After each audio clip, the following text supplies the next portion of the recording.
Hello everyone, welcome back to my channel.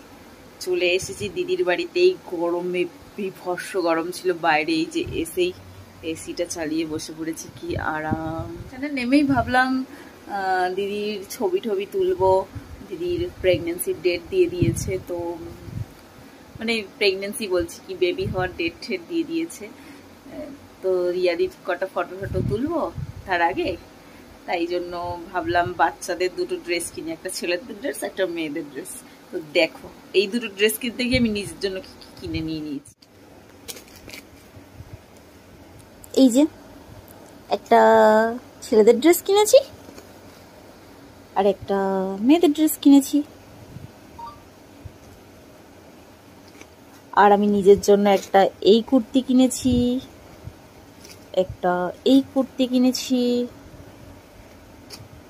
এত গরম তাই সব কটনের ছোট ছোট কুর্তি কিনেছি। দিদির জন্য আমি এটা এনেছিলাম, ভাবছিলাম হবে কি হবে না, তো শর্ট কুর্তিটা হয়ে গেছে। দিদিরও সুন্দর লাগছে দিদিকে।